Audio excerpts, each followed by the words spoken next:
Shiv Sena NCP की बढ़ती दूरियों के बीच अमित शाह और शरद पवार की हुई सीक्रेट मीटिंग। उद्धव की सीएम कुर्सी को लात मार बीजेपी के साथ मिलकर सरकार बना सकते हैं शरद पवार। कोरोना से जूझते महाराष्ट्र के लिए राहत लाएगी राज्य की नई बीजेपी एनसीपी सरकार। नमस्कार, टीएफआई पर आपका स्वागत है और मैं दीक्षा नेगी आपको बताऊंगी कि कैसे अब महाराष्ट्र में दोबारा भाजपा अपनी सरकार बनाने की स्थिति में आ गई है। महाराष्ट्र की राजनीति में चल रही उठापटक के बीच महाविकास अघाड़ी गठबंधन पर संकट के बादल मंडरा रहे हैं और ऐसी स्थिति में देश के गृह मंत्री अमित शाह ने अहमदाबाद में एनसीपी प्रमुख शरद पवार और प्रफुल्ल पटेल के साथ हुई बैठक की खबरों को खारिज न कर शिवसेना को एक तगड़ा झटका दे दिया है। अमित शाह का कहना है कि कुछ बातें मीडिया में नहीं आनी चाहिए और उनका ये वक्तव्य इस बात का संकेत देता है कि महाराष्ट्र में संभवतः बीजेपी एनसीपी के साथ सरकार बना सकती है, क्योंकि एनसीपी और शिवसेना के बीच पिछले कुछ वक्त से नाराजगी बढ़ती ही जा रही है। सचिन वाजे केस को लेकर महाराष्ट्र की महाविकास अघाड़ी सरकार के बीच फूट की स्थितियां पैदा हो गई है।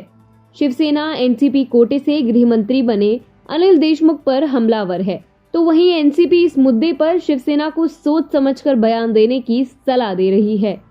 सियासत की इस गर्माहट के बीच नया भूचाल देश के गृह मंत्री और बीजेपी के चाणक्य अमित शाह लेकर आए हैं, क्योंकि खबरें हैं कि उन्होंने शनिवार को एनसीपी प्रमुख शरद पवार और नेता प्रफुल्ल पटेल से अहमदाबाद के एक मशहूर बिजनेसमैन के घर पर लंबी मुलाकात की थी, लेकिन वो इस मुद्दे पर सार्वजनिक तौर पर कुछ बोल नहीं रहे हैं। दरअसल खबरें थी कि अमित शाह अहमदाबाद के दौरे पर थे और इस दौरान एक बिजनेसमैन के घर पर शरद पवार और प्रफुल्ल पटेल से उन्होंने मुलाकात की है। इस मुद्दे पर जब पश्चिम बंगाल चुनाव के प्रथम चरण के मतदान की समाप्ति पर अमित शाह प्रेस वार्ता कर रहे थे, तो उनसे इस मुलाकात से जुड़ा सवाल पूछा गया, जिस पर उन्होंने बिना कुछ बोले हजारों कयासों को हवा दे दी है। उन्होंने कहा, सब कुछ सार्वजनिक नहीं किया जा सकता। अमित शाह ने तो ये बात मुस्कुराते हुए कही, लेकिन इसके काफी गहन विश्लेषण किए जा रहे हैं। शाह और पवार की इस मुलाकात के बाद राजनीतिक गलियारों में चर्चाएं होने लगी हैं कि क्या बीजेपी शरद पवार की पार्टी एनसीपी के साथ गठबंधन कर सकती है। पिछले साल भर के रवैये को देखते हुए कहे तो कुछ भी संभव है।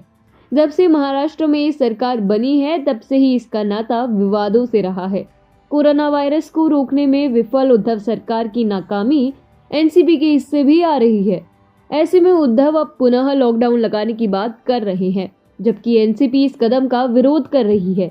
वहीं इस गठबंधन की फूट का एक बड़ा कारण केवल सचिन वाजे केस भी है।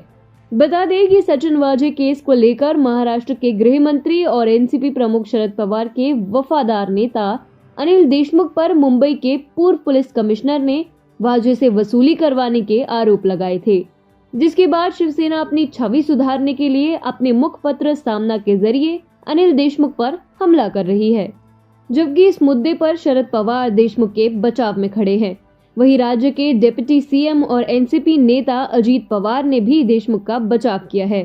साफ है कि महाराष्ट्र सरकार के बीच कुछ भी ठीक नहीं चल रहा है। अभी हाल ही में शिवसेना के नेता संजय राउत ने पल्ला झाड़ते हुए साफ किया कि वो कभी नहीं चाहते थे कि वाजे को दोबारा फोर्स में शामिल किया जाए और इसके बारे में उन्होंने पहले ही पार्टी को वार्निंग भी दी थी। इन परिस्थितियों के बीच शरद पवार और प्रफुल्ल पटेल का अमित शाह के साथ बैठक करना और फिर अमित शाह द्वारा बैठकों की बातों को स्वीकार न करना और न ही इनकार करना दिखाता है कि देश के सबसे बड़े सूबे महाराष्ट्र की बदतर होती स्थिति को ध्यान में रखते हुए बीजेपी अपने धुर विरोधी राजनीतिक पार्टी से भी हाथ मिला सकती है, जिसका मुख्य उद्देश्य महाराष्ट्र का हित होगा।